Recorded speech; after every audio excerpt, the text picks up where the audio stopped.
Hey, good morning to everybody. Happy Tuesday. It's Daryl here. It is 5 a.m. here in Connecticut on the East Coast. Okay, I want to talk about January 6th. I've been wanting to talk about this for some time, and I want to talk to Trump supporters about their failed candidate, their law and order failed candidate.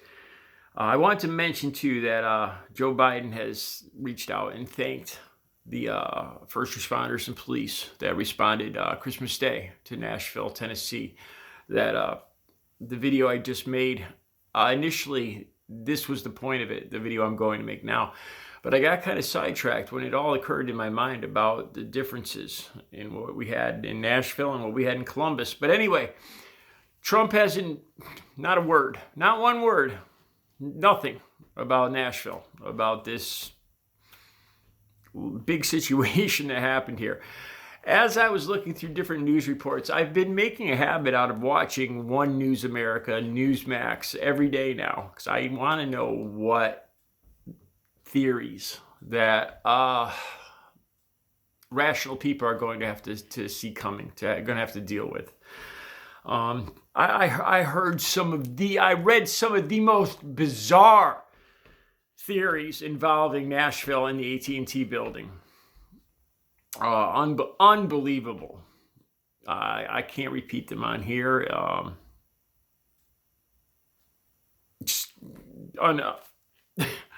I can't even put into words.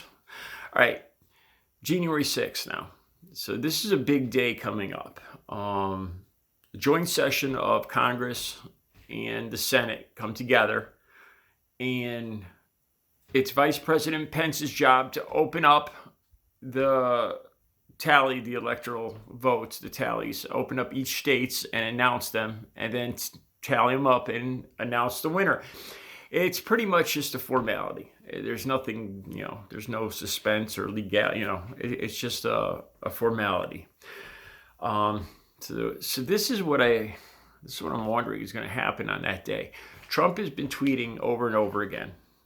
He's encouraging all of his supporters, all the different little right-wing groups, the groups that he's encouraged to stand back and stand by, those groups, he's encouraged everybody to show up in Washington, D.C. on January 6th.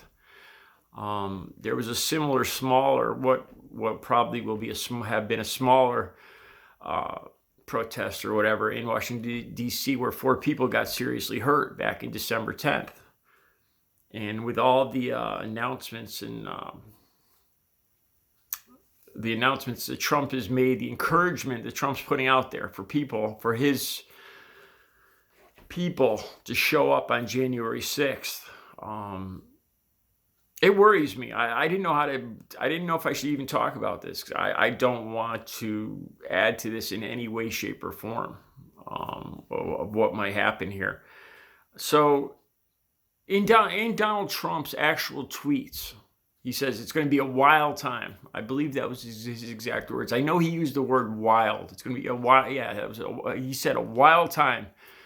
It's going to be a big happening. Everybody's got to show up there. Protests. What he's basically calling for is riots. This is your law and order president, calling for all these potentially violent groups to show up in Washington, D.C. on January 6th. Even so much that some of the hotels are closing now. The Harrington, I believe it's called, it's been open for 106 years. And this is where one of these groups, the ones that were told to stand back and stand by, they've been known to frequent there. This is their favorite hotel. The bar there is their favorite place to go to. And the Harrington is closed now out of fear for the safety of its employees, because a lot of its employees are minorities and have faced harassment in the past by these groups who claim that they're not, they claim that they're not supremacists or anything like that, but their actions say otherwise. All right, so Donald Trump, the law and order president. I saw the signs around town here every day on my walk. Law and order. The left is going to riot and destroy property and, tear down America. So for the last, 7 weeks, Donald Trump has been talking about January 6th, encouraging people to show up there for a wild time. Now, mind you, like I said, the last version of this, it resulted in 4 people getting seriously hurt. He's encouraging this. Now, who's going to have to be there to make sure to protect the safety of all these people that are going to show up at Donald Trump's request? Who's going to have to be there to put their lives on the line? Right. The authorities, the police, the very people, the law and order, the very people that Trump professes to love and be concerned about. He's putting them in harm's way, calling all these different factions to come into to Washington January 6th. And all of this is just in a ever more increasing bizarre attempt, pointless, bizarre attempt to somehow keep himself relevant. I don't know if he actually even believes that he can get 4 more years out of this at this point. I think any sane, logical person at this point sees that this, it's over. The last 7 weeks, he hasn't been concerned with anything else now. And now your law and order president is pretty much calling for what he was accusing the left of what they were going to do to America. Destroy and pillage and all this other stuff. That's what he's talking about for January 6th now. The interesting thing is, it seems like there's a lot of pressure on Mike Pence. I think people somehow believe, including Donald Trump, who apparently has no idea how the Constitution or how our government works, apparently, somehow believes that Vice President Pence has some authority to turn down or to refuse this tally on January 6th, that somehow he can affect the outcome of this, which he can't. He does not have any legal authority whatsoever to do that. But a lot of people, including Donald Trump, somehow think he can affect it just because he's going to open up the sealed tallies, read them out, and then tally up all 50 of them. So it's going to be interesting to see how the party pretty much turns on itself.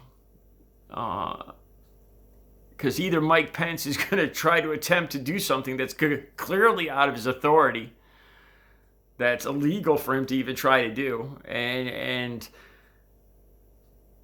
not count what the people want, or he's going to do the right thing and count the actual electors, and then have a bunch of raging, rabid, misinformed Trump supporters calling him a traitor, and probably looking to lock him up or worse after January 6th is over. So this is just going to get more dangerous until January 6th, until January 20th is over. But your law and order president encouraging all these groups to come together for a wild time, putting the actual authorities in harm's way by doing this. The guy that claimed to be for law and order, encouraging this behavior on January 6th. All right, I'll be back later with another video. You guys have a good Tuesday.